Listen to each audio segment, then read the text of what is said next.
Hello friends, कैसे आप सब। उम्मीद करता हूँ आप सब अच्छे होंगे और आपकी स्टडी बिल्कुल अच्छी चल रही होगी।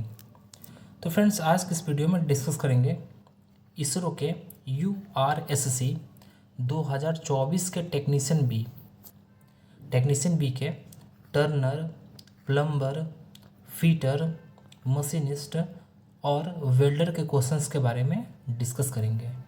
और फ्रेंड्स, ये पार्ट 4 रहने वाला है। इसके पहले मैंने पार्ट 3 दे रखा है, यानी कि जो पार्ट 3 जहाँ पे ख़त्म हुआ है उसके आगे से पार्ट 4 को डिस्कस किया जाएगा। ओके फ्रेंड्स, तो अगर आप लोगों ने पार्ट 3 को नहीं देखा है तो जाकर देख लें, उसके बाद इस पार्ट 4 को देखें। और फ्रेंड्स, इस वीडियो में आपको टॉप 100 क्वेश्चंस रहने वाला है। 100 प्रश्न नहीं, 100 प्लस प्रश्न रहने वाला है, क्योंकि जो ऑप्शंस है उन सभी को भी डिस्कस किया जाएगा।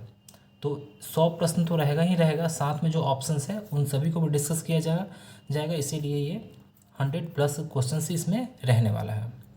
और फ्रेंड्स, अगर आपको इस वीडियो का या फिर किसी भी वीडियो का अगर फ्री PDF चाहिए तो आप हमारे टेलीग्राम को ज्वाइन कर सकते हैं। टेलीग्राम का लिंक आपको इसी वीडियो के नीचे डिस्क्रिप्शन मिल जाएगा, वो वहाँ से जाकर ज्वाइन कर सकते हैं। और आप हमें इंस्टाग्राम पे फॉलो कर सकते हैं। ओके फ्रेंड्स, और मैंने खजाना वाला वीडियो बना रखा है जो कि एग्ज़ाम ओरिएंटेड वीडियोस है। और फ्रेंड्स, इस खजाना वाले वीडियो से आपके 5 से 6 प्रश्न तो आपके 100% आएगा ही आएगा, यानी कि 100% यहाँ से 5 से 6 प्रश्न तो पूछेगा ही पूछेगा। और ये तो कम से कम हुआ, यानी कि इससे ज़्यादा भी प्रश्न पूछा जा सकता है। इसीलिए इस खजाने वाले वीडियो को बिल्कुल भी मिस ना करें। एग्ज़ाम से पहले इस वाले वीडियो को देख कर ही जाए, बहुत ही ज़्यादा आपको हेल्प मिलने वाला है, क्योंकि इसमें वैसे वैसे टॉपिक्स को रखा गया है जहाँ से प्रश्न डायरेक्टली पूछा ही जाता है। ओके फ्रेंड्स, तो फ्रेंड्स, अगर आपकी तैयारी पक्की होगी तो आपकी सेलेक्शन भी पक्की होगी। अब आइए समझते हैं।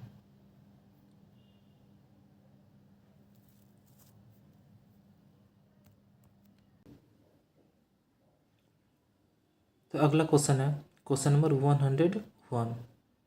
एल्युमिनियम धातु का रंग क्या है?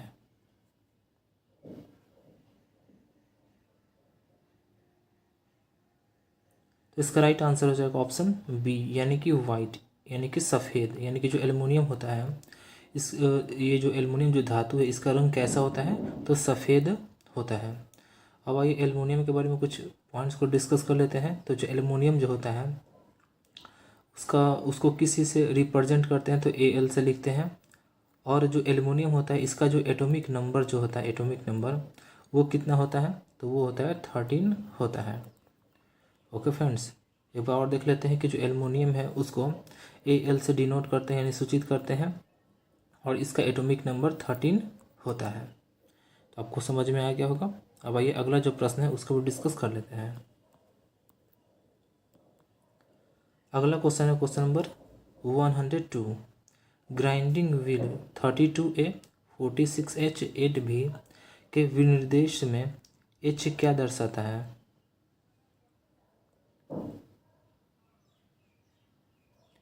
तो इसका राइट आंसर हो जाएगा ऑप्शन सी, यानी कि ग्रेड को दर्शाता है।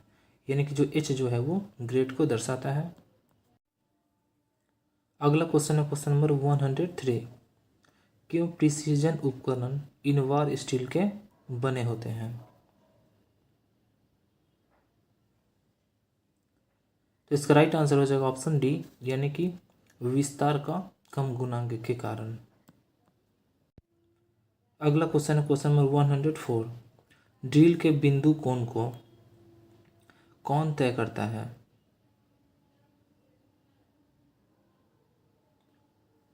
तो इसका राइट आंसर हो जाएगा ऑप्शन बी, यानी कि जॉब मटेरियल जो है वो तय करता है। अगला क्वेश्चन है क्वेश्चन नंबर 105। ब्लास्ट फार्नेस में डाले गए अयस्क यानी कि ओर में चूने के पत्थर प्रवाही यानी फ्लक्स के रूप में क्यों मिलाए जाते हैं?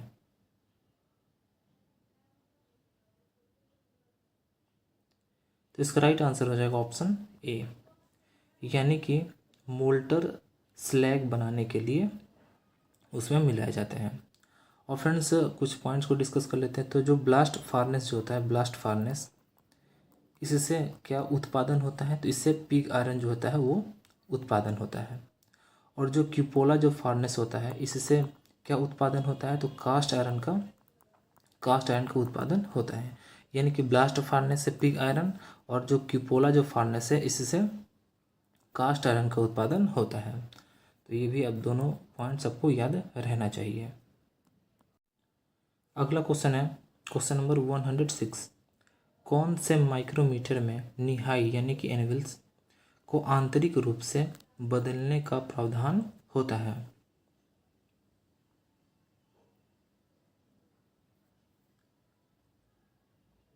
तो इसका राइट आंसर हो जाएगा ऑप्शन डी, यानी कि स्क्रू थ्रेड माइक्रोमीटर। अब आइए स्क्रू थ्रेड माइक्रोमीटर के बारे में कुछ पॉइंट्स को डिस्कस कर लेते हैं, क्योंकि यहाँ से प्रश्न पूछे जाते हैं। तो इसके फिक्स जो एनविल जो होता है उसमें भी ग्रूव होता है। किसमें? तो जो स्क्रू थ्रेड जो माइक्रोमीटर होता है इसमें जो फिक्स जो एनविल जो होता है इसमें भी ग्रूव होता है। और इसके द्वारा यानी कि स्क्रू थ्रेड माइक्रोमीटर के द्वारा थ्रेड की गहराई या फिर पिच जो डायमीटर है होता है उसको मापा जाता है। अगला है यानी कि अब डिस्कस कर लेते हैं जो डेप्थ माइक्रोमीटर है, इसके बारे में कुछ पॉइंट्स को डिस्कस कर लेते हैं। तो डेप्थ माइक्रोमीटर इसका प्रयोग किस लिए किया जाता है, तो ग्रूव की गहराई मापने के लिए डेप्थ माइक्रोमीटर जो है इसका उपयोग किया जाता है। अब डिस्कस कर लेते हैं इनसाइड माइक्रोमीटर का। तो इसके द्वारा क्या किया जाता है, तो इसका उपयोग जॉब की आंतरिक माप लेने के लिए इनसाइड माइक्रोमीटर का उपयोग किया जाता है। अब डिस्कस कर लेते हैं आउटसाइड माइक्रोमीटर के बारे में डिस्कस कर लेते हैं। तो जॉब की बाहरी माप लेने के लिए हम आउटसाइड माइक्रोमीटर का उपयोग करते हैं। तो आई होप ये सभी पॉइंट सबको समझ में आ गया होगा। अब आइए एक बार और समझ लेते हैं अच्छे से। तो जो स्क्रू थ्रेड माइक्रोमीटर है इसके बारे में देख लेते हैं।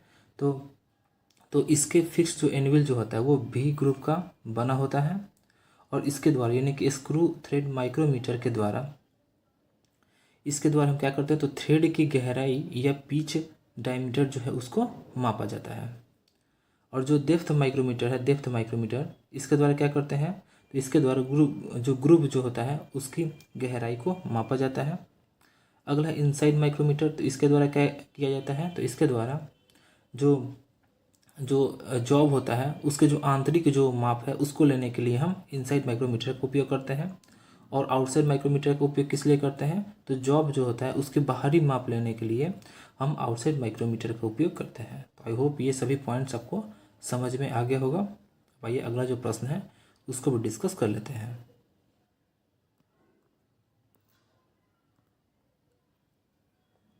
अगला क्वेश्चन है question number 107। Screw thread micrometer का कौन सा वायर चयन का स्वरूप निश्चित करता है?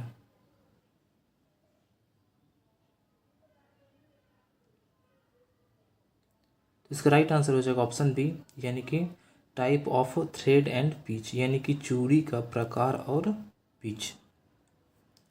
अब देख लेते हैं कि जो क्रिस्ट जो होता है, क्रिस्ट वो किसको कहते हैं। तो चूड़ी जो होता है यानी कि जो थ्रेड होता है इसकी सबसे ऊपरी जो सिरा होता है उसी को क्रिस्ट कहते हैं। और रूट किसको कहते हैं, तो रूट कहते हैं चूड़ी के ग्रुप की सबसे निचली जो सतह होता है उसको रूट कहते हैं। तो आई होप ये भी दोनों पॉइंट सबको समझ में आ गया होगा। अब ये अगला प्रश्न जो है उसको भी डिस्कस कर लेते हैं। अगला क्वेश्चन है क्वेश्चन नंबर 108। टेलीस्कोपिक गेज से क्या मापा जाता है?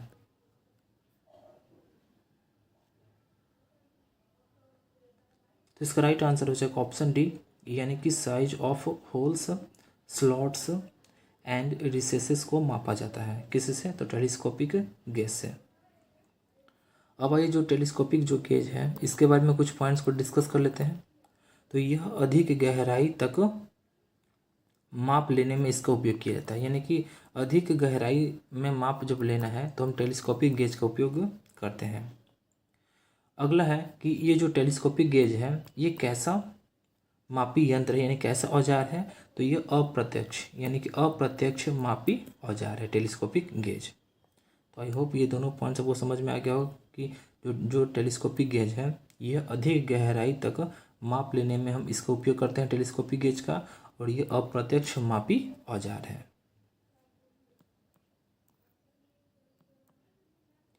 अगला क्वेश्चन है क्वेश्चन नंबर 9, और ये बहुत ही ज़्यादा इंपॉर्टेंट प्रश्न है। तो ब्लास्ट फार्नेस से क्या उत्पन्न होता है?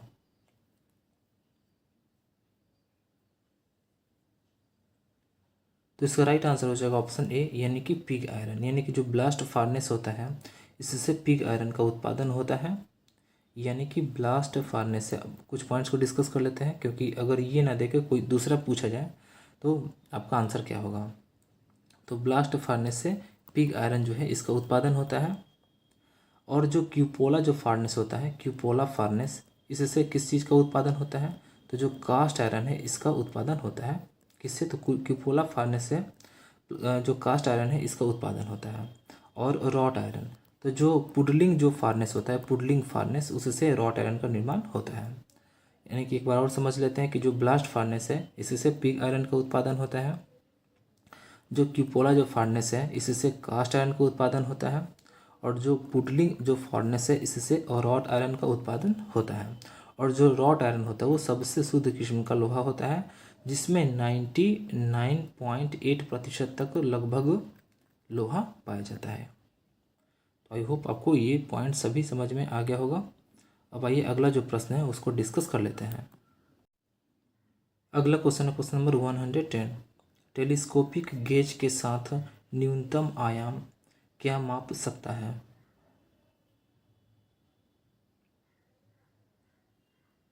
तो इसका राइट आंसर हो जाएगा ऑप्शन ए, यानी कि 8 mm।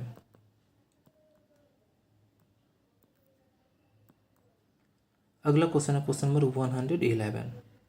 8 mm आयाम से नीचे मापने के लिए किस गेज का उपयोग किया जाता है?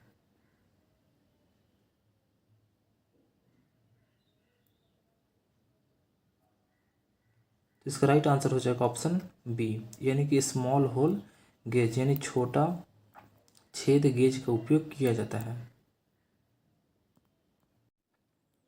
अगला क्वेश्चन है क्वेश्चन नंबर 112। किस कास्ट आयरन में मशीन टूल में टूल चटर को कम करने की क्षमता होती है? तो इसका राइट आंसर हो जाएगा ऑप्शन ए, यानी कि ग्रे कास्ट आयरन।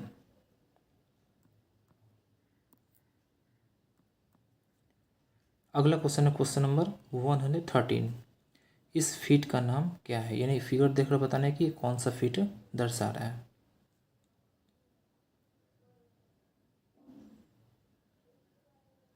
तो इसका राइट आंसर हो जाएगा ऑप्शन बी, यानी कि क्लियरेंस फीट को दर्शा रहा है। अगला क्वेश्चन है क्वेश्चन नंबर 114। आकार के बीच के बीजगणितीय अंतर को उसके संबंधी मूल आकार में क्या कहा जाता है?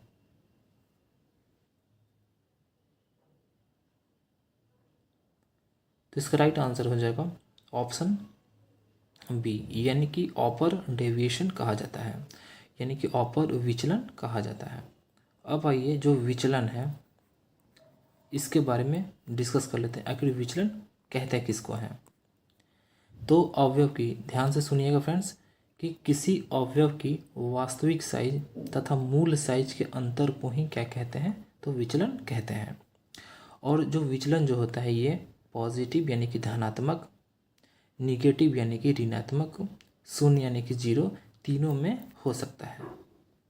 तो आई होप आपको समझ में आ गया होगा कि जो विचलन जो होता है वो वास्तविक साइज तथा मूल साइज के अंतर को क्या कहते हैं? तो विचलन कहते हैं। और जो विचलन जो होता है वो धनात्मक, ऋणात्मक और शून्य तीनों में हो सकता है।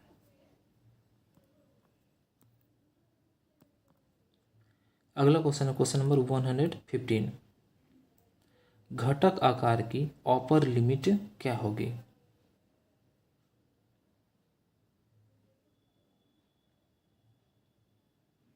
तो इसका राइट आंसर हो जाएगा ऑप्शन ए, यानी कि 0.005 होगी।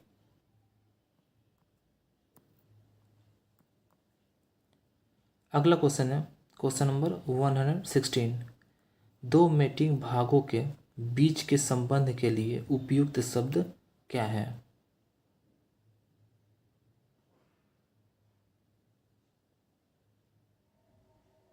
तो इसका राइट आंसर हो जाएगा ऑप्शन डी, यानी कि अलाउंस। अब भाई फ्रेंड्स, जो फिट है इसके बारे में डिस्कस कर लेते हैं कि आखिर जो फिट है आखिर कहते हैं किसको है। तो आपस में मिलने वाले दो पार्ट्स जैसे कि छिद्र तथा शाफ्ट के बीच के संबंध को क्या कहते हैं? तो फिट कहते हैं। अब देख लेते हैं ये जो टॉलरेंस है इसके बारे में कुछ पॉइंट्स को डिस्कस कर लेते हैं कि आखिर टॉलरेंस कहते किसको है। तो किसी माप की उच्च सीमा तथा निम्न सीमा के अंतर को क्या कहते हैं? तो टॉलरेंस कहते हैं। अब आइए फ्रेंड्स एक बार और समझ लेते हैं कि जो फिट है ये किसको कहते हैं। तो आपस में मिलने वाले दो पार्ट्स जैसे कि छिद्र तथा शाफ्ट के बीच के संबंध को क्या कहते हैं? तो फिट कहते हैं। और टॉलरेंस किसको कहते हैं? तो किसी माप की उच्च सीमा तथा निम्न सीमा के अंतर को क्या कहते हैं? तो टॉलरेंस कहते हैं। तो आई होप ये पॉइंट आपको समझ में आ गया होगा, यानी फिट टॉलरेंस और अलाउंस तीनों के बारे में आपको समझ में आ गया होगा। अगला क्वेश्चन है क्वेश्चन नंबर 117। वर्नियर माइक्रोमीटर का अल्पतमांक क्या है? तो इसका राइट आंसर हो जाएगा ऑप्शन ए, यानी कि 0.01 mm।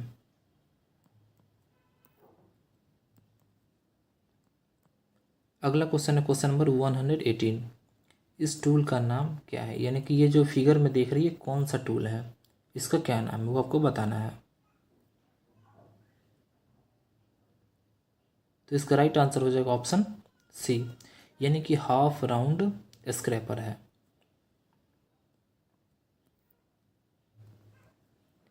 अगला क्वेश्चन है क्वेश्चन नंबर 119। कैसे खुरचनी की मरम्मत की जा सकती है? यानी कि खुरचनी मतलब स्क्रैपर। तो इसका राइट आंसर हो जाएगा ऑप्शन ए, यानी कि फाइलिंग के द्वारा। और जो फाइल जो होता है फाइल, ये कैसा टूल होता है? तो ये कटिंग टूल होता है। और इसकी हार्डनेस जो होती है वो कितनी होती है? तो फाइल की हार्डनेस होती है 60 से 64 HRC होती है। तो ये भी पॉइंट्स आपको समझ में आ गया होगा, आपको याद रहना चाहिए। अगला क्वेश्चन है क्वेश्चन नंबर 120। वर्नियर माइक्रोमीटर के किस भाग को वर्नियर स्केल ग्रेजुएशन के साथ चिन्हित किया गया है?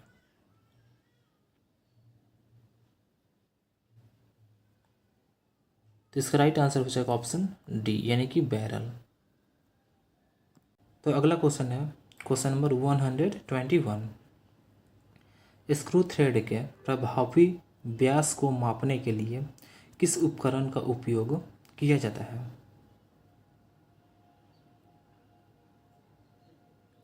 तो इसका राइट आंसर हो जाएगा ऑप्शन डी, यानी कि स्क्रू थ्रेड कैलिपर गेज का उपयोग किया जाता है। अब देख लेते हैं जो गेज जो है इसके बारे में डिस्कस कर लेते हैं कुछ पॉइंट्स को गेज के बारे में। तो इसका प्रयोग अत्यधिक उत्पादन यानी कि मास प्रोडक्शन के लिए किया जाता है। किसका? तो गेज का। अब देख लेते हैं कि ये किस चीज़ का बना हुआ होता है। तो ये एलॉय स्टील का, ये एलॉय स्टील का बना हुआ होता है। और वर्कशॉप में गेज को 20 डिग्री सेंटीग्रेड पर रखा जाता है। तो आई होप ये तीनों पॉइंट्स आपको समझ में आ गया होगा कि जो गेज है इसका प्रयोग अत्यधिक यानी कि मास प्रोडक्शन के लिए इसका उपयोग किया जाता है। और ये किस मटेरियल का बना हुआ होता है? तो ये एलॉय स्टील का बना हुआ होता है। और वर्कशॉप में इसको 20 डिग्री सेंटीग्रेड पर रखा जाता है। अब आइए अगला जो प्रश्न है उसको भी डिस्कस कर लेते हैं। अगला क्वेश्चन है क्वेश्चन नंबर 122। डायल गेज में एक्स के रूप में चिन्हित भाग का नाम क्या है? यानी कि ये जो फिगर दिया गया है ये डायल गेज का फिगर दिया गया है। इसमें आपको ये जो एक्स जो है ये किस चीज़ को यानी किस भाग को दर्शा रहा है उसका नाम आपको बताना है।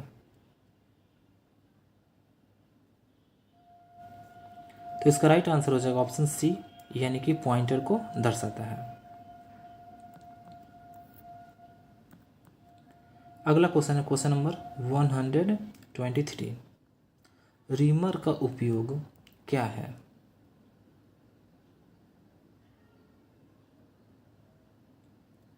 तो इसका राइट आंसर हो जाएगा ऑप्शन डी, यानी कि ड्रिल किए गए छेद के सही आकार की फिनिशिंग करना, यही क्या है?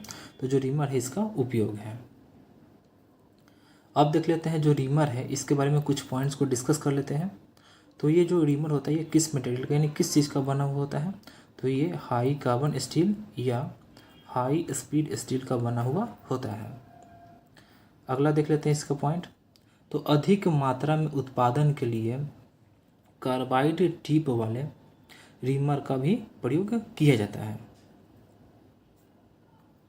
आई होप आपको दोनों पॉइंट समझ में आ गया हो कि जो रीमर है वो हाई कार्बन स्टील या फिर हाई स्पीड स्टील का बना हुआ होता है और अधिक मात्रा में उत्पादन के लिए कार्बाइड टिप वाले जो रीमर होता है इसका प्रयोग किया जाता है।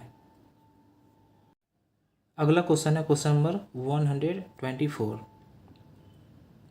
यदि छेद का आकार स्थित रखा जाता है और शाफ्ट अस्थिर है तो जो सिस्टम है इसका नाम क्या है?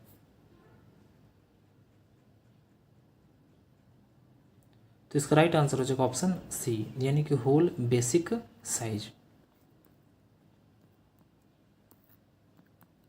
अगला क्वेश्चन है क्वेश्चन नंबर 125। वास्तविक आकार और इसके संबंधित बेसिक साइज के बीच बीजीय अंतर क्या है? तो इसका राइट आंसर हो जाएगा ऑप्शन डी, यानी कि अपर डेविएशन। अब ये कुछ पॉइंट्स को डिस्कस कर लेते हैं, यानी कि डेविएशन के बारे में, यानी कि विचलन जो है इसके बारे में कुछ पॉइंट्स को डिस्कस कर लेते हैं। तो किसी अवयव की वास्तविक साइज तथा मूल साइज के अंतर को क्या कहते हैं? तो डेविएशन यानी कि विचलन कहते हैं। और जो डेविएशन है यानी कि जो विचलन है वो धनात्मक, ऋणात्मक और शून्य तीनों में हो सकता है। तो आई होप आपको समझ में आ गया होगा। अब देख लेते हैं टॉलरेंस के बारे में, कुछ पॉइंट्स को डिस्कस कर लेते हैं। तो किसी माप की उच्चतम सीमा तथा न्यूनतम सीमा के अंतर को क्या कहते हैं? तो टॉलरेंस कहते हैं। तो आई होप आपको समझ में आ रहा होगा कि जो विचलन है वो किसको कहते हैं? तो किसी अवयव की वास्तविक साइज तथा मूल साइज के अंतर को क्या कहते हैं? तो विचलन कहते हैं। और जो विचलन होता है वो धनात्मक, ऋणात्मक और शून्य तीनों में हो सकता है। और जो टॉलरेंस है वो किसको कहते हैं? तो किसी माप की उच्चतम सीमा तथा न्यूनतम सीमा के अंतर को ही क्या कहते हैं? तो टॉलरेंस कहते हैं। अगला क्वेश्चन है question number 126। Dial test indicator के साथ किस उपकरण का उपयोग किया जाता है?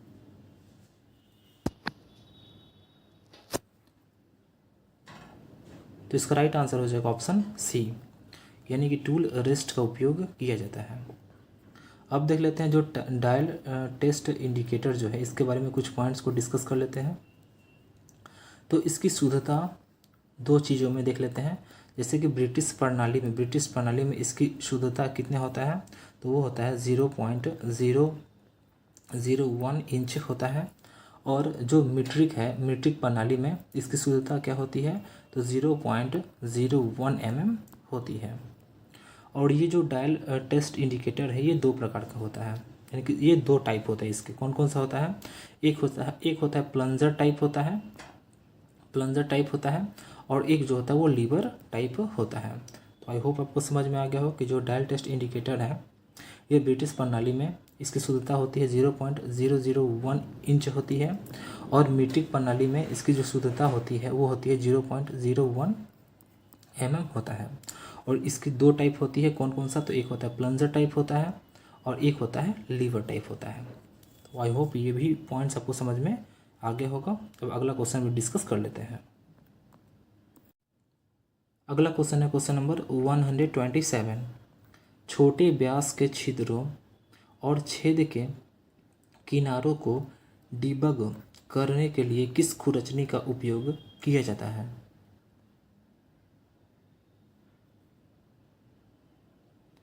तो इसका राइट आंसर हो जाएगा ऑप्शन बी, यानी कि हुक स्क्रैपर का उपयोग किया जाता है।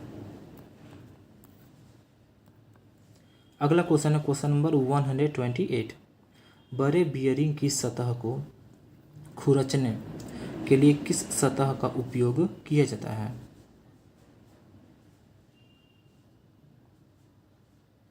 तो इसका राइट आंसर हो जाएगा ऑप्शन सी, यानी कि ट्रायंगुलर स्क्रैपर का उपयोग किया जाता है। अगला क्वेश्चन है क्वेश्चन नंबर 129। आकार की अधिकतम सीमा और आकार की न्यूनतम सीमा के बीच अंतर है। तो इसका राइट आंसर हो जाएगा ऑप्शन डी, यानी कि अपर डेविएशन। अब टॉलरेंस के बारे में देख लेते हैं। तो जो टॉलरेंस है वो उच्च सीमा, यानी कि उच्च सीमा और जो निम्न सीमा होता है उन दोनों के बीच अंतर, यानी कि उच्च सीमा से अगर हम निम्न सीमा को क्या करें तो घटा दें तो मेरा टॉलरेंस जो है वो निकल जाता है। और टॉलरेंस का परिभाषा, यानी टॉलरेंस कहते किसको है, तो किसी माप की उच्चतम सीमा तथा न्यूनतम सीमा के जो अंतर होता है उसी को टॉलरेंस कहते हैं। तो टॉलरेंस बराबर होता है उच्च सीमा माइनस निम्न सीमा। तो आई होप आपको ये समझ में आ गया होगा। अगला क्वेश्चन है क्वेश्चन नंबर 130। माइक्रोमीटर का सिद्धांत क्या है? तो इसका राइट आंसर हो जाएगा ऑप्शन बी, यानी कि स्क्रू एंड नट, यानी कि माइक्रोमीटर का सिद्धांत जो है वो स्क्रू और नट है। अगला क्वेश्चन है क्वेश्चन नंबर 131। यदि छेद का बेसिक साइज 25 mm और विचलन 0.2 mm है तो आकार की अधिकतम लिमिट क्या है? यानी कि मैक्सिमम जो लिमिट है वो आपको निकालना है। तो इसका राइट आंसर हो जाएगा ऑप्शन सी, यानी कि 25.02 mm। अब देख लेते हैं कैसे। ओके फ्रेंड्स, तो जो यानी कि जो मैक्सिमम लिमिट है उसको निकालने का फॉर्मूला क्या होता है, तो जो मैक्सिमम लिमिट होता है, तो मैक्सिमम लिमिट निकालने का क्या फॉर्मूला होता है, तो जो बेसिक साइज होता है, यानी कि बेसिक साइज दिया गया है 25 mm दिया गया है, तो 25 mm यानी कि बेसिक साइज से अगर हम विचलन को प्लस कर दें तो हमारा क्या निकल जाएगा, तो मैक्सिमम लिमिट निकल जाएगा। और अगर हम बेसिक साइज से अगर हम क्या करें, तो अगर हम माइनस कर दें, यानी कि किसको, तो विचलन को अगर हम माइनस कर देते हैं तो मेरा क्या निकल जाएगा, तो मिनिमम लिमिट निकल जाएगा। यानी कि मैक्सिमम लिमिट अगर आपको निकालना है तो क्या करना पड़ेगा, तो जो बेसिक साइज है इसमें आप विचलन जो दिया गया है इसको प्लस कर दें तो मेरा मैक्सिमम लिमिट निकल जाएगा। और अगर हम 25 यानी कि बेसिक साइज से अगर हम जो विचलन है इसको अगर माइनस कर दें तो मेरा क्या निकल जाएगा, तो मिनिमम जो लिमिट है वो निकल जाएगा। तो आई होप आपको समझ में आ गया होगा कि बेसिक साइज में अगर हम विचलन को प्लस कर दें तो मेरा क्या निकल जाएगा, तो मैक्सिमम लिमिट निकल जाएगा। और अगर हम बेसिक साइज से जो विचलन है इसको माइनस कर दें तो मेरा मिनिमम लिमिट निकल जाएगा। अगला क्वेश्चन है question number 132। Cast iron alloy में कार्बन कंटेंट की रेंज क्या होती है? तो इसका राइट आंसर हो जाएगा ऑप्शन ए, यानी कि 2 to 4% होती है। और जो कास्ट आयरन ये कौन से भट्टी से प्राप्त होता है, तो ये जो क्यूपोला जो फार्नेस होता है, क्यूपोला फार्नेस, इसी से कास्ट आयरन का निर्माण होता है। अगला क्वेश्चन है क्वेश्चन नंबर 133। यंत्र का नाम क्या है? यानी कि ये जो फिगर दिया गया है किस चीज़ का फिगर दिया गया है वो आपको बताना है। तो इसका राइट आंसर हो जाएगा ऑप्शन सी, यानी कि dial test indicator lever type. ये कौन सा किस चीज़ का फिगर दिया गया है, dial test indicator lever type का फिगर दिया गया है। अगला क्वेश्चन है क्वेश्चन नंबर 134। फिट का नाम क्या है? यानी कि आपको इस वाले फिगर को देखकर बताना है कि कौन सा फिट है।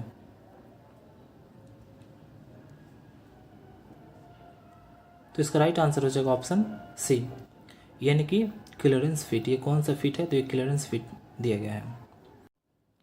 अब जो फिट है इसके बारे में देख लेते हैं कुछ पॉइंट्स को। तो जो फिट होता है वो 3 तरह का होता है। कौन कौन सा होता है? तो एक जो होता है वो क्लियरेंस फिट होता है, एक जो होता है वो इंटरफेरेंस फिट होता है, और एक जो होता है वो ट्रांजिशन फिट होता है। तो आई होप आपको समझ में आ गया होगा। अगला क्वेश्चन है क्वेश्चन नंबर 135। मापने के दौरान वेबल प्रोटेक्टर का कौन सा हिस्सा इंक्लाइंड सतह के कंटेक्ट में होता है?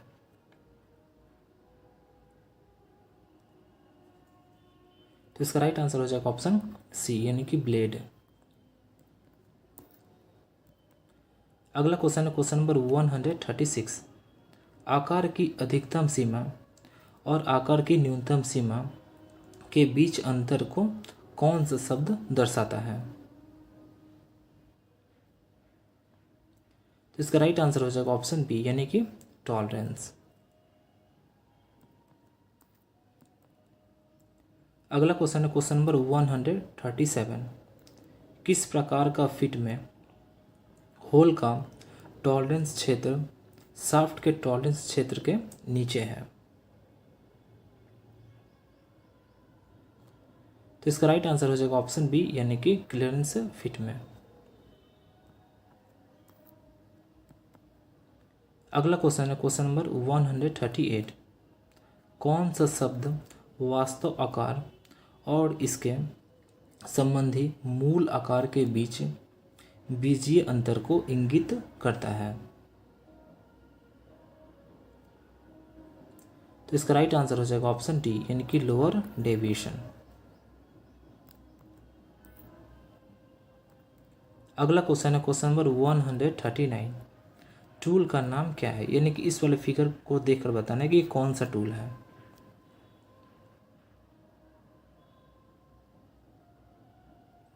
तो इसका राइट आंसर हो जाएगा ऑप्शन बी, यानी कि हुक स्क्रैपर का फिगर दिया गया है।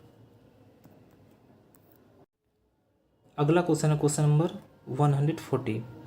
Liver type dial test indicator के भाग एक्स का नाम क्या है?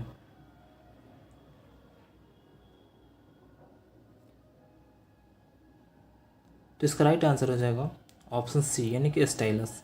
यानी कि आपको इस प्रश्न से ये पूछा जा रहा था कि ये जो lever type dial test indicator है, इसमें जो एक्स है ये किस भाग को दर्शा रहा है? तो इसका राइट आंसर क्या हो जाएगा? तो स्टाइलस हो जाएगा। तो अगला क्वेश्चन है question number 141। Hole basic system में एक्स के रूप में क्या चिन्हित है? यानी कि ये जो एक्स जो है वो किस चीज़ को दर्शा रहा है? तो इसका राइट आंसर हो जाएगा ऑप्शन सी, यानी कि लोअर डेविएशन को दर्शा रहा है, यानी कि कम विचलन को दर्शा रहा है। अब आइए फ्रेंड्स, जो टॉलरेंस है इसके बारे में कुछ पॉइंट्स को डिस्कस कर लेते हैं। तो टॉलरेंस किसको कहते हैं? तो किसी माप की उच्च सीमा तथा निम्न सीमा के अंतर को क्या कहते हैं? तो टॉलरेंस कहते हैं। जैसे कि लोअर जो डेविएशन होता है उसका फॉर्मूला क्या होता है? तो वो होता है छिद्र अथवा शाफ्ट की न्यूनतम साइज में से अगर हम मूल जो साइज है उसको घटा दें तो मेरा लोअर डेविएशन निकल जाएगा। और अपर डेविएशन निकालने का फॉर्मूला क्या होता है? तो जो शाफ्ट होता है उसका जो अधिकतम साइज होता है उसमें से जो मूल साइज होता है उसको अगर हम माइनस कर दें तो अपर डेविएशन निकल जाता है। तो आई होप आपको समझ में आ गया होगा कि जो लोअर डेविएशन होता है वो क्या होता है। तो जो शाफ्ट होता है इसकी जो न्यूनतम जो साइज होता है उसमें से हम मूल जो साइज है उसको माइनस करेंगे, और अपर डेविएशन में इसमें क्या करेंगे? तो जो शाफ्ट होता है उसका अधिकतम जो साइज होता है, अधिकतम यानी शाफ्ट की अधिकतम साइज से मूल साइज को अगर हम माइनस कर दें यानी घटा दें तो मेरा अपर डेविएशन निकल जाता है। और टॉलरेंस किसको कहते हैं? तो किसी माप की उच्च सीमा जो होता है वो तथा निम्न सीमा जो होता है वो, यानी कि उन दोनों के अंतर को टॉलरेंस कहते हैं। तो आई होप ये सभी आपको समझ में आ गया होगा। अब ये अगला जो प्रश्न है उसको डिस्कस कर लेते हैं।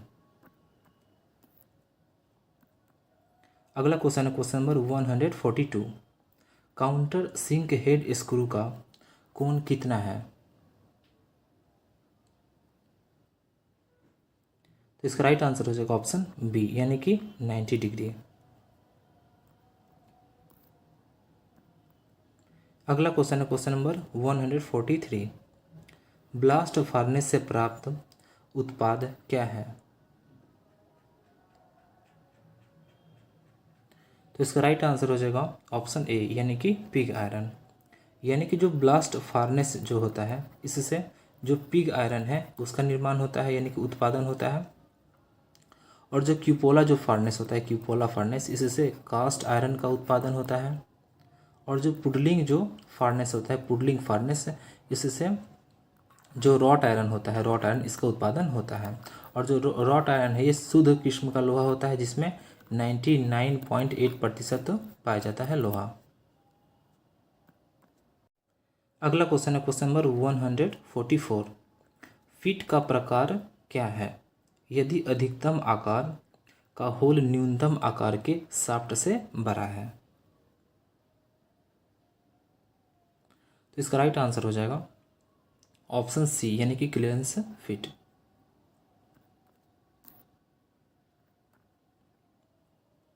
अगला क्वेश्चन है क्वेश्चन नंबर 145।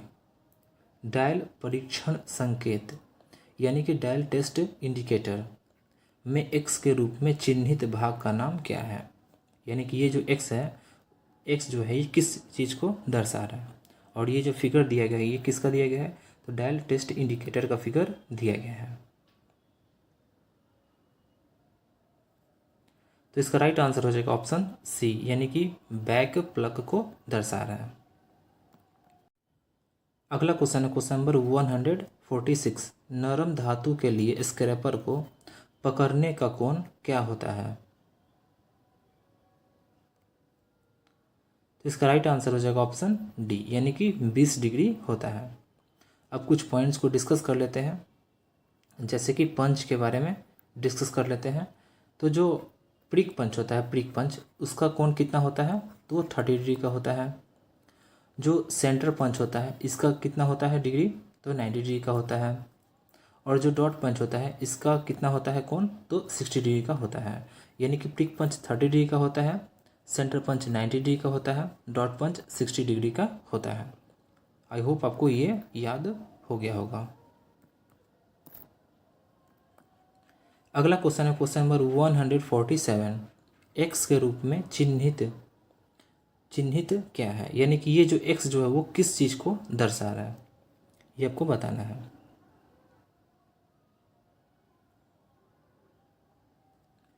तो इसका राइट आंसर हो जाएगा ऑप्शन डी यानी कि अपर डेविएशन को दर्शा रहा है। अगला क्वेश्चन है क्वेश्चन नंबर 148। आग लगने के 3 कारक क्या है?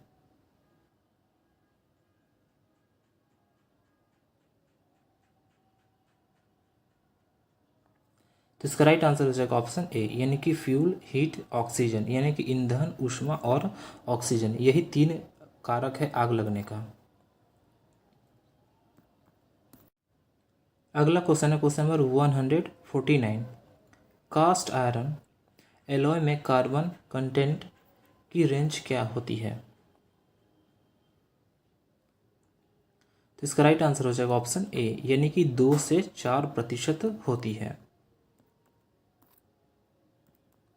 अगला क्वेश्चन है क्वेश्चन नंबर 150। एक्स के रूप में चिन्हित क्या है? यानी कि ये जो एक्स जो है ये किस चीज़ को दर्शा रहा है वो आपको बताना है। तो इसका राइट आंसर हो जाएगा ऑप्शन सी यानी कि लोअर डेविएशन को दर्शा रहा है।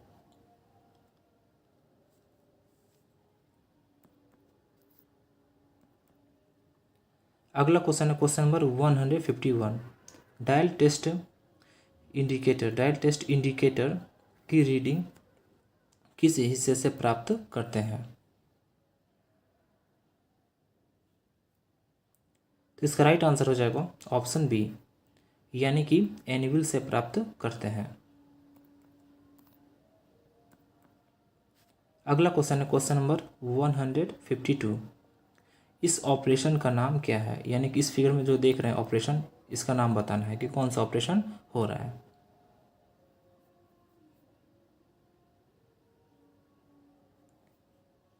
तो इसका राइट आंसर हो जाएगा ऑप्शन सी यानी कि स्क्रैपिंग। ये कौन सा ऑपरेशन हो रहा है? तो स्क्रैपिंग हो रहा है। अगला क्वेश्चन है क्वेश्चन नंबर 153।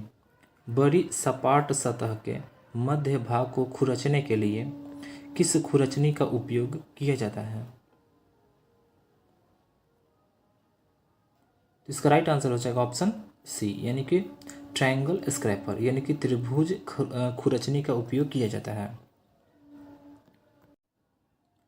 अगला क्वेश्चन है क्वेश्चन नंबर 154। इस यंत्र का नाम क्या है? यानी कि ये जो यंत्र जो दिया गया इसका नाम आपको बताना है।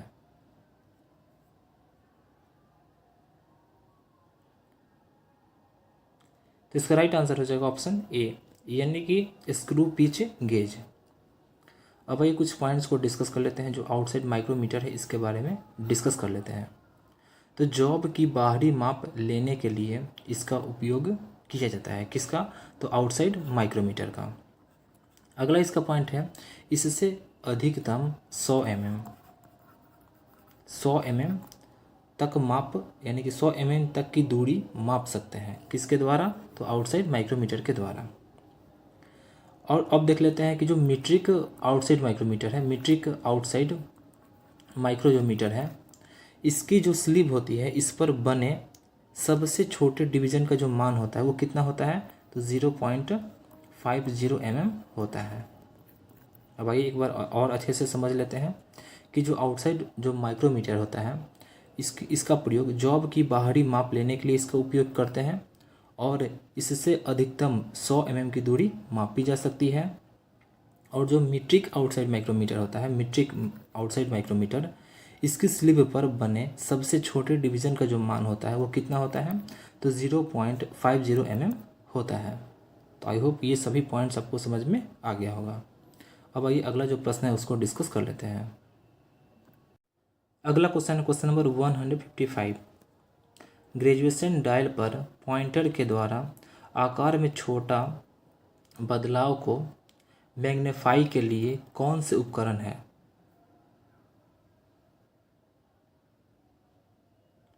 तो इसका राइट आंसर हो जाएगा ऑप्शन सी, यानी कि डायल वर्नियर कैलिपर। अगला क्वेश्चन है क्वेश्चन नंबर 156। उपलब्ध BIS प्रणाली में आधारभूत की संख्या क्या है? तो इसका राइट आंसर हो जाएगा ऑप्शन ए, यानी कि 25। अगला क्वेश्चन है क्वेश्चन नंबर 157। कितने आधारभूत टॉलरेंस ग्रेड उपलब्ध हैं?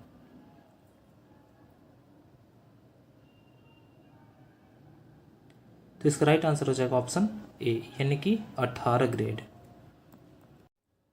अगला क्वेश्चन है क्वेश्चन नंबर 158। भागों के अमापों में किसको ज्ञात करने और तुलना करने के लिए कौन से परिशुद्धता उपकरण का प्रयोग होता है? तो इसका राइट आंसर हो जाएगा ऑप्शन ए, यानी कि माइक्रोमीटर का।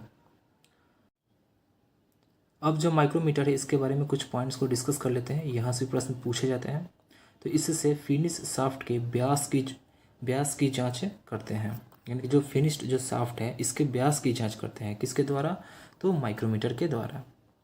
अगला है इसका जो अल्पतमांक होता है वो कितना होता है? तो 0.01 mm होता है।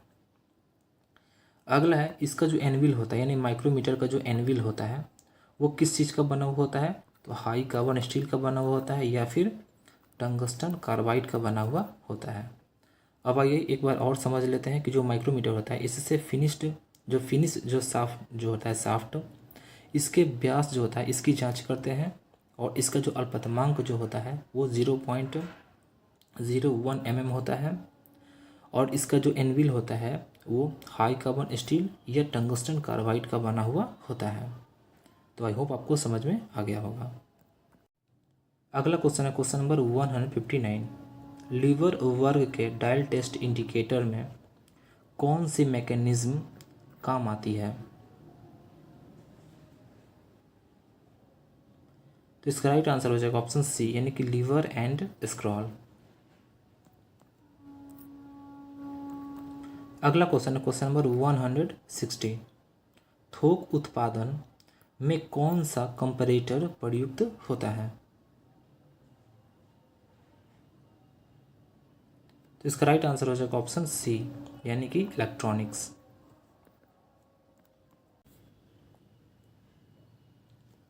तो अगला क्वेश्चन है क्वेश्चन नंबर 161।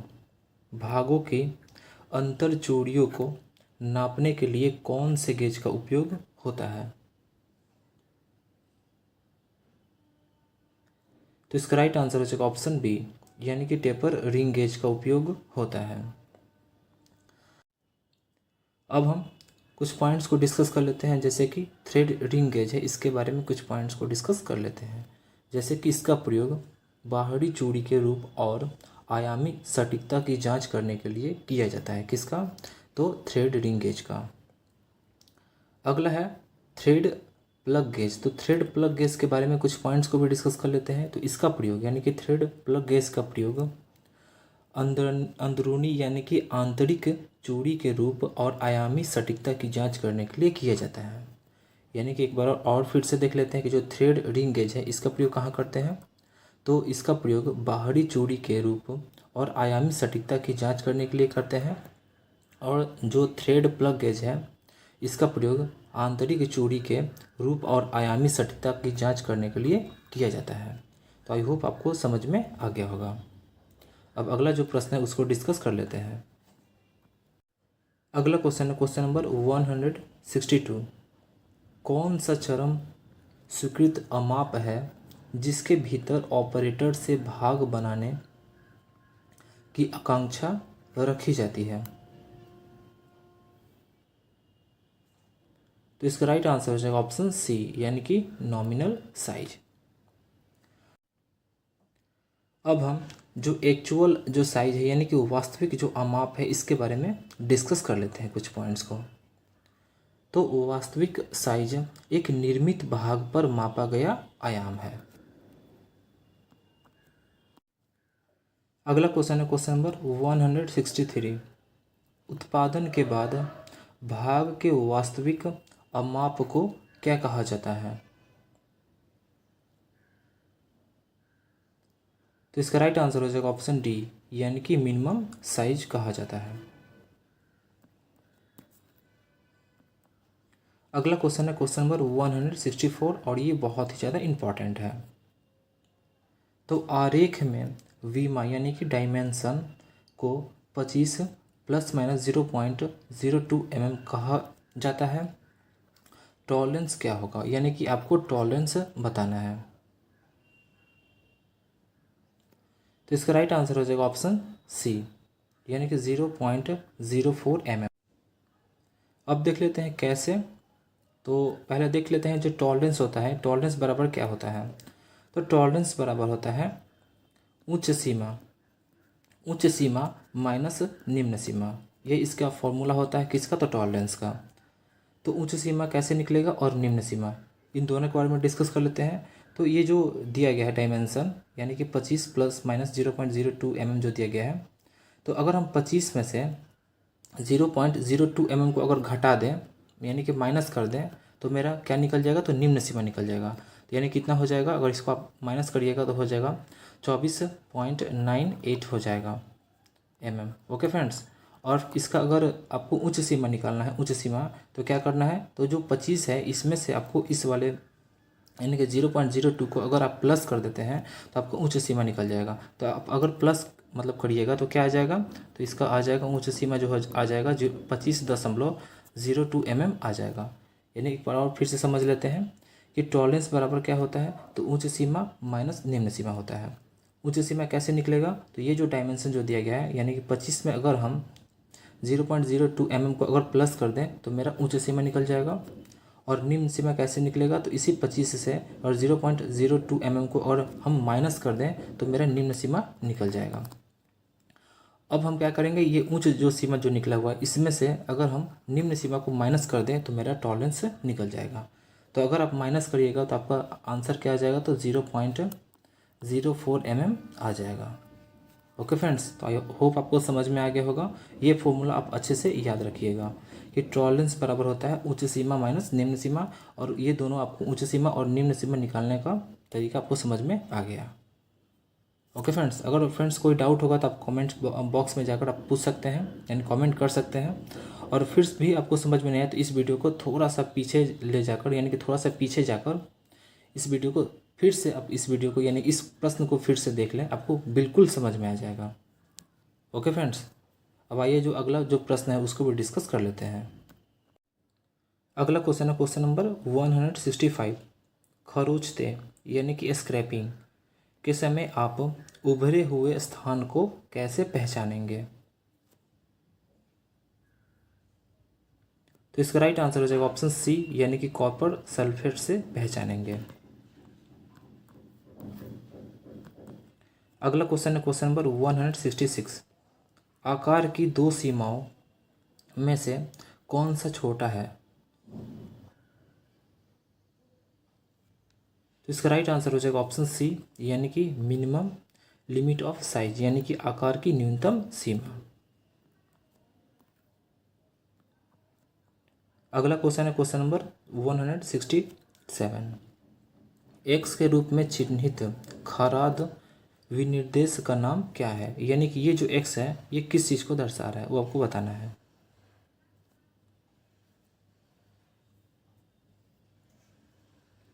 तो इसका राइट आंसर हो जाएगा ऑप्शन सी, यानी कि लेंथ बिटवीन सेंटर, यानी कि केंद्र के बीच की लंबाई को दर्शा रहा है। अब देख लेते हैं, कुछ पॉइंट्स को डिस्कस कर लेते हैं। जो लेथ मशीन है इसके बारे में कुछ पॉइंट्स को डिस्कस कर लेते हैं। तो लेथ मशीन को क्या कहते हैं? तो खराद कहते हैं, यानी कि इसका एक और नाम क्या है? तो खराद है। अगला है जो लेथ मशीन है, इसको सभी मशीन की जननी भी कहा जाता है। किसको? तो लेथ मशीन को। अगला क्वेश्चन है क्वेश्चन नंबर 168। खराद कैरेज में एक्स अंकित भाग का नाम क्या है? यानी कि ये जो एक्स जो है ये किस भाग को दर्शा रहा है? तो इसका राइट आंसर हो जाएगा ऑप्शन सी, यानी कि क्रॉस स्लाइड को दर्शा रहा है।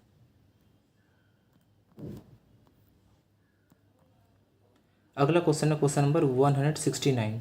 खराद मशीन में 3 जबड़े वाले चक की मेरिट क्या है?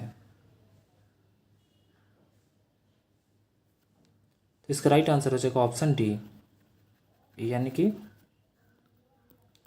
ऑल ऑफ दिस, यानी कि सभी। अब देख लेते हैं कौन कौन सा। तो काम आसानी से स्थिर किया जा सकता है। दूसरा है रन आउट को सुधारा नहीं जा सकता है। अगला है केवल गोल और हेक्सागोनल घटकों को पकड़ा जा सकता है।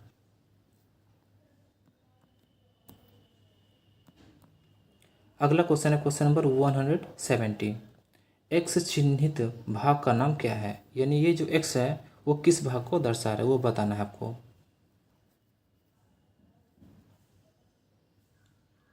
तो इसका राइट आंसर हो जाएगा ऑप्शन डी, यानी कि स्क्रॉल।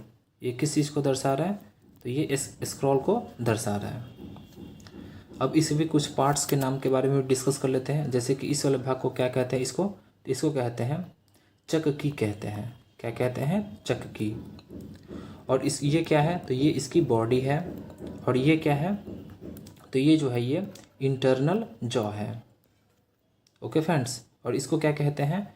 तो इस वाले भाग को कहते हैं बैक प्लेट कहते हैं। तो आप आई होप आपको सभी समझ में आ गया होगा कि ये जो है इस वाले भाग को क्या कहते हैं। तो इसको कहते हैं चक्की कहते हैं। इसको क्या कहते हैं? तो बॉडी कहते हैं। ये क्या है? तो बैक प्लेट है। ये क्या है? तो ये वाला जो भाग है इसको क्या कहते हैं? तो इसको कहते हैं इंटरनल जॉ कहते हैं। ओके फ्रेंड्स, तो आई होप आपको सभी समझ में आ गया होगा। अब अगला जो क्वेश्चन है उसको भी डिस्कस कर लेते हैं। अगला क्वेश्चन है क्वेश्चन नंबर 171। 4 जबड़ा वाले चक का डीमेरिट क्या है? तो इसका राइट आंसर हो जाएगा ऑप्शन सी, यानी कि भारी कट दी जा सकती है। अगला क्वेश्चन है क्वेश्चन नंबर 172। किस प्रकार के रेक कोण टूल के पीछे की ओर सामने तक ढलान बनाते हैं?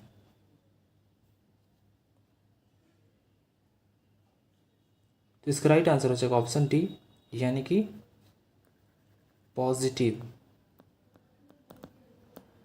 Positive rake angle. अगला क्वेश्चन है क्वेश्चन नंबर 173। यदि फेसिंग करते समय कैरेज को लॉक नहीं किया गया तो क्या प्रभाव पड़ेगा? तो इसका राइट आंसर हो जाएगा ऑप्शन बी, यानी कि उत्तल फेस हो जाएगा। अगला क्वेश्चन है क्वेश्चन नंबर 174। घटक के किनारे से गरगराहट और तीखेपन को हटाने के लिए किए गए ऑपरेशन का नाम क्या है? तो इसका राइट आंसर हो जाएगा ऑप्शन बी, यानी कि चैम्फरिंग।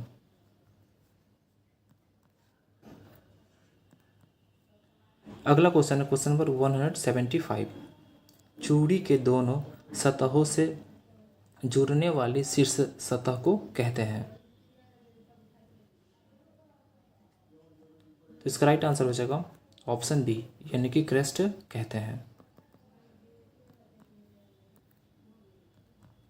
अगला क्वेश्चन है क्वेश्चन नंबर 176। इस ऑपरेशन का नाम क्या है? यानी कि इस फिगर में देख रही है कौन सा ऑपरेशन है? तो इसका राइट आंसर हो जाएगा ऑप्शन ए, यानी कि स्क्वायर शोल्डर। अगला क्वेश्चन है क्वेश्चन नंबर 177। बड़े पैमाने पर उत्पादन में किस प्रकार के कटिंग टूल का उपयोग किया जाता है?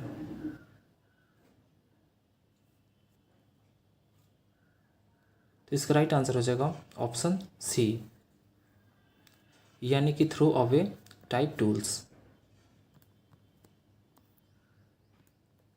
अगला क्वेश्चन है क्वेश्चन नंबर 178। थ्रेड की प्रोफाइल को कंपेयर करने के लिए किस गेज का उपयोग किया जाता है? तो इसका राइट आंसर हो जाएगा ऑप्शन सी, यानी कि रेडियस यानी कि त्रिज्या गेज का। अगला क्वेश्चन है क्वेश्चन नंबर 179। क्रेस्ट से रूट तक की ऊर्ध्वाधर दूरी कौन सी है?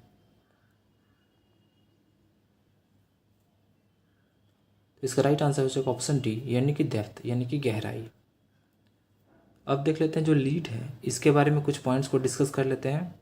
तो किसी स्क्रू पर चलता हुआ नट एक चक्कर में जितनी दूरी चलता है वह उसकी क्या कहलाती है? तो लीड कहलाती है। और लीड बराबर क्या होता है? तो लीड बराबर होता है pitch into number of start होता है। ये आपको याद रखना है, ये बहुत ही ज़्यादा इंपॉर्टेंट फॉर्मूला है। आइए एक बार और डिस्कस कर लेते हैं। तो जो लीड होता है वो क्या होता है? तो किसी स्क्रू पर चलता हुआ नट एक चक्कर में जितनी दूरी चलता है वो उसकी क्या कहलाती है? तो लीड कहलाती है। और लीड बराबर होता है pitch into number of starts होता है। अब डिस्कस कर लेते हैं जो फ्लैंक है इसके बारे में डिस्कस कर लेते हैं। तो चूड़ी की साइडों की सतह क्या कहलाती है? तो फ्लैंक कहलाती है। अगला क्वेश्चन है क्वेश्चन नंबर 180। ड्रिल किए गए छिद्र पर फ्लैट सीट बनाने वाले ऑपरेशन का नाम क्या है?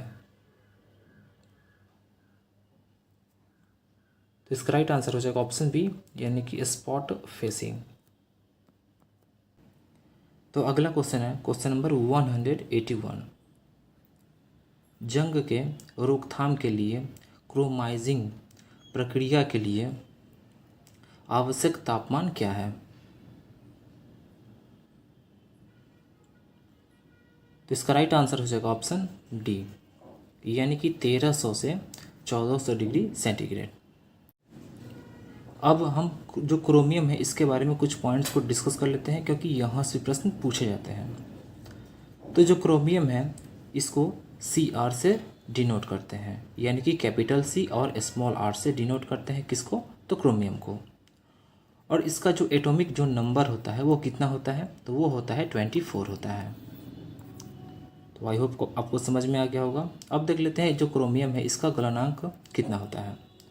तो वो होता है 1800, यानी कि 1800 डिग्री सेंटीग्रेड होता है। किसका गलनांक?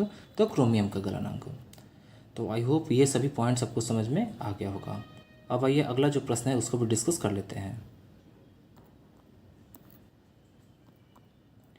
अगला क्वेश्चन है क्वेश्चन नंबर 182। किस धातु में रासायनिक प्रतिक्रिया के लिए उच्च प्रतिरोध यानी कि हाई रेजिस्टेंस होता है?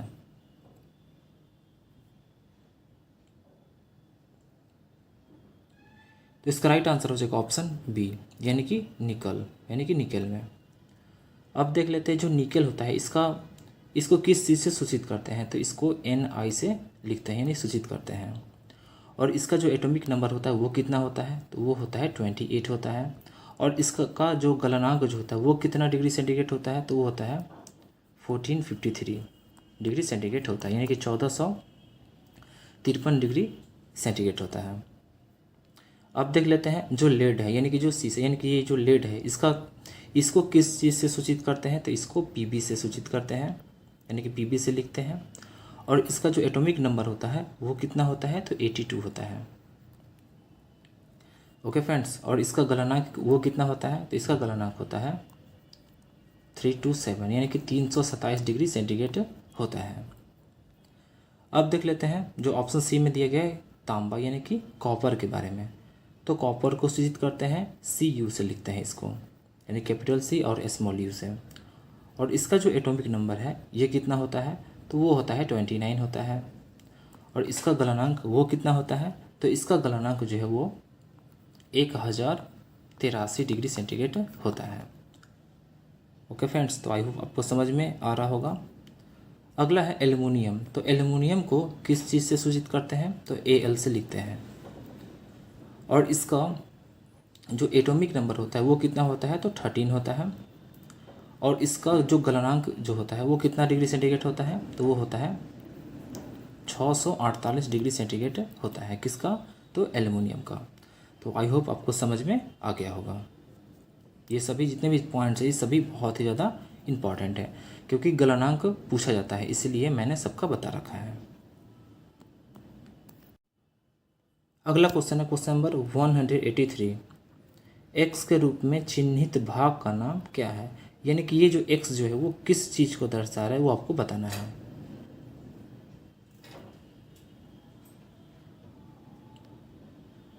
तो इसका राइट आंसर हो जाएगा ऑप्शन डी, यानी कि बॉल सेपरेटिंग गेज को दर्शा रहा है। अब देख लेते हैं जो गेज है इसके बारे में कुछ पॉइंट्स को डिस्कस कर लेते हैं, क्योंकि यहाँ से प्रश्न पूछे जाते हैं। तो जो गेज जो होता है वो किस चीज़ का बना हुआ होता है? वो एलॉय स्टील का। किस चीज़ का? तो एलॉय स्टील का बना हुआ होता है। और ये जो गेज जो होता है वो वर्कशॉप में कितने डिग्री सेल्सियस पे इसको रखा जाता है? तो इसको 20 डिग्री सेंटीग्रेड पर रखा जाता है। ये दोनों जो पॉइंट है ये बहुत ही ज़्यादा इंपॉर्टेंट है कि गेज जो है वो किस चीज़ का बना होता है? तो एलॉय स्टील का। और इसको वर्कशॉप में कितने डिग्री सेंटीग्रेड पर रखा जाता है? तो वो 20 डिग्री सेंटीग्रेड पर रखा जाता है। तो आई होप आपको समझ में आ गया होगा। अगला क्वेश्चन है क्वेश्चन नंबर 184। लाइट लोडिंग और कम गति के एप्लीकेशन के लिए कौन सी बीयरिंग सामग्री का उपयोग किया जाता है?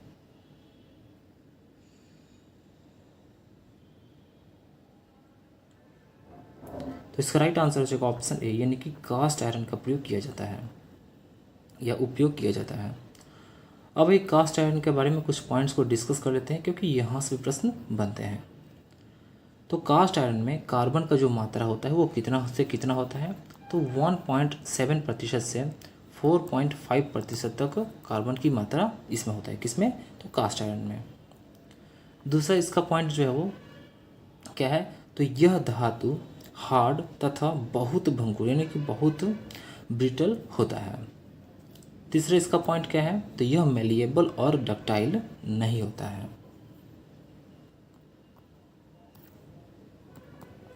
अगला क्वेश्चन है question number 185। Thrust ball bearing का नुकसान क्या है?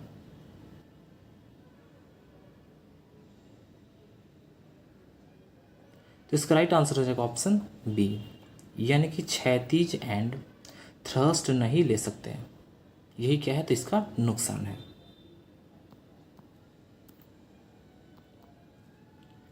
अगला क्वेश्चन है क्वेश्चन नंबर 186।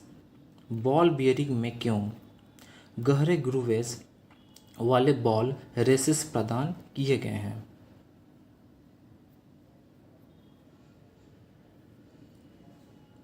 तो इसका राइट आंसर हो जाएगा ऑप्शन बी, यानी कि अक्षीय थ्रस्ट को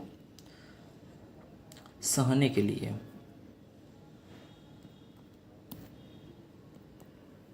अगला क्वेश्चन है क्वेश्चन नंबर 187। किस बियरिंग में लोडिंग बियरिंग अक्ष के पैरेलल यानी कि समानांतर होता है?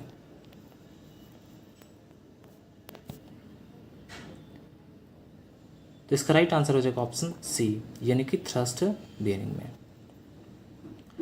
अब जो ऑप्शन ए में जो दिया गया है यानी कि स्प्लिट जो बियरिंग दिया गया, इसके बारे में कुछ पॉइंट्स को डिस्कस कर लेते हैं। तो इन बियरिंग को कास्ट आयरन के प्लम्बर ब्लॉक में फिट किया जाता है। किसको? तो स्प्लिट बियरिंग को। अगला क्वेश्चन है क्वेश्चन नंबर 188। हार्ड जनरल के लिए कौन सी बियरिंग मटेरियल सबसे उपयुक्त है?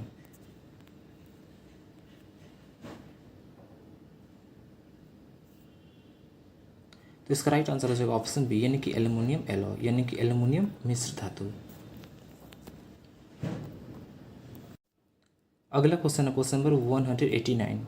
किस सामग्री में घर्षण और उच्च सामग्री लागत का कम सहकुशल है?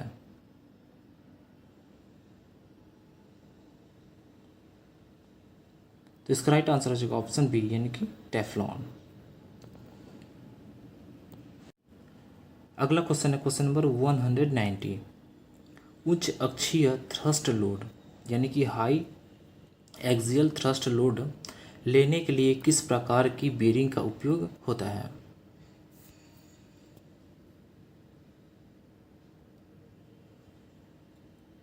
तो इसका राइट आंसर हो जाएगा ऑप्शन बी, यानी कि टेपर्ड रोलर बियरिंग। अब डिस्कस कर लेते हैं जो रोलर बियरिंग है, रोलर बियरिंग, इसके बारे में कुछ पॉइंट्स को डिस्कस कर लेते हैं क्योंकि यहाँ से भी प्रश्न बनते हैं। तो इस प्रकार के यानी कि रोलर बियरिंग के बारे में डिस्कस कर रहे हैं। तो इस प्रकार के बियरिंग में बॉल के स्थान पर रोलर प्रयोग किए जाते हैं। इसका दूसरा पॉइंट क्या है? तो इस बियरिंग द्वारा अधिक भार ट्रांसफ़र किया जाता है।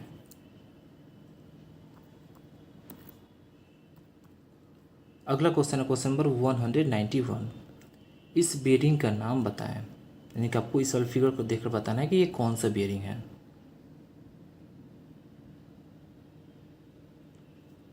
तो इसका राइट आंसर हो जाएगा ऑप्शन बी, यानी कि सॉलिड बियरिंग। ये कौन सा बियरिंग है? तो सॉलिड बियरिंग का फिगर दिया गया है।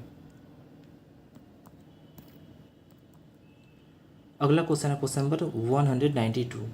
इस बियरिंग का नाम क्या है? यानी कि अब आपको इस वाले फिगर को देखकर बताना है कि ये कौन सा बियरिंग है।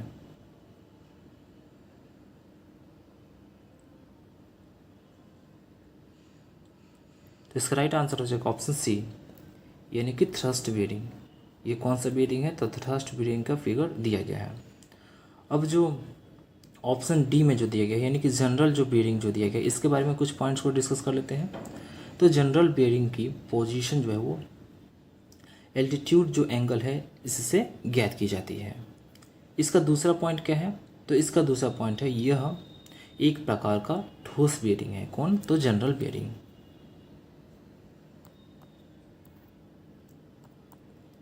अगला क्वेश्चन है क्वेश्चन नंबर 193। इस बियरिंग का जो नाम है वो क्या है? आपको इस वाले बियरिंग का नाम बताना है फिगर देखकर। तो इसका राइट आंसर हो जाएगा ऑप्शन ए, यानी कि स्प्लिट बियरिंग। ये कौन से बियरिंग का फिगर दिया गया है? तो स्प्लिट बियरिंग का फिगर दिया गया है। अब देख लेते हैं ये जो ऑप्शन सी में दिया गया है यानी सॉलिड बियरिंग जो दिया गया है, इसके बारे में कुछ पॉइंट्स को डिस्कस कर लेते हैं। तो ये बियरिंग कास्ट आयरन या ब्रॉन्ज के बनाए जाते हैं। पहला तो ये कास्ट आयरन का बनाया जाता है या फिर ये ब्रॉन्ज का बना हुआ होता है। दूसरा इसका पॉइंट क्या है? तो लुब्रिकेशन के लिए इसके फेस पर एक सुराख बना होता है। किसके फेस पर? तो सॉलिड बियरिंग के फेस पर। अगला क्वेश्चन है question number 194, what is the part marked as X in the bearing, यानी कि आपको बताना है कि ये जो एक्स है वो किस किस पार्ट को क्या किया, चिन्हित किया हुआ है, उसका आपको नाम बताना है।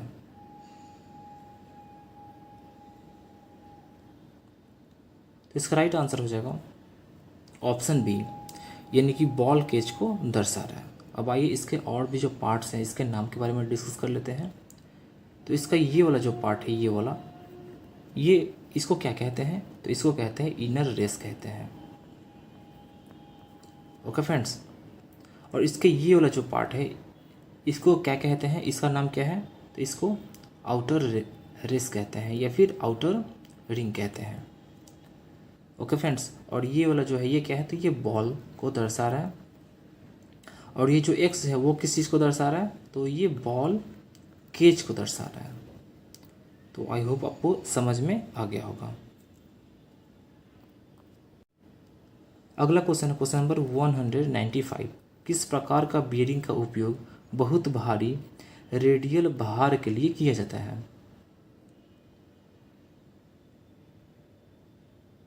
तो इसका राइट आंसर हो जाएगा ऑप्शन डी, यानी कि डबल रॉ रोलर बियरिंग का उपयोग बहुत भारी रेडियल भार के लिए किया जाता है।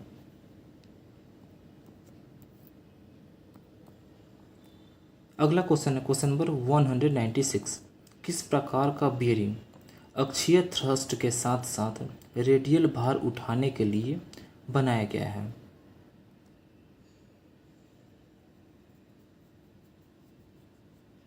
तो इसका राइट आंसर हो जाएगा ऑप्शन डी, यानी कि एंगुलर कॉन्टैक्ट बॉल बियरिंग। अगला क्वेश्चन है क्वेश्चन नंबर 197, इस यंत्र का नाम क्या है, यानी कि ये जो फिगर जो दिया गया है आपको इस यंत्र का आपको नाम, यानी कि इस इंस्ट्रूमेंट का आपको नाम बताना है।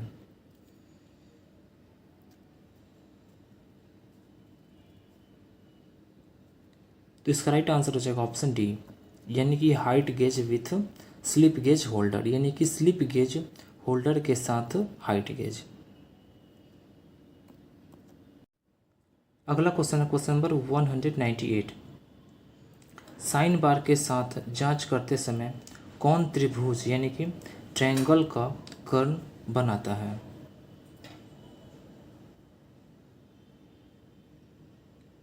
तो इसका राइट आंसर हो जाएगा ऑप्शन सी, यानी कि साइन बार लेंथ।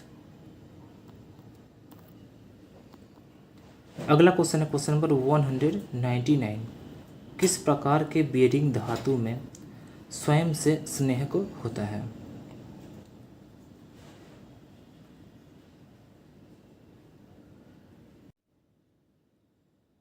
तो इसका राइट आंसर हो जाएगा ऑप्शन बी, यानी कि सिंटर्ड एलॉय। अगला क्वेश्चन है क्वेश्चन नंबर 200, सीमित जगहों में किस बेरिंग का उपयोग किया जाता है।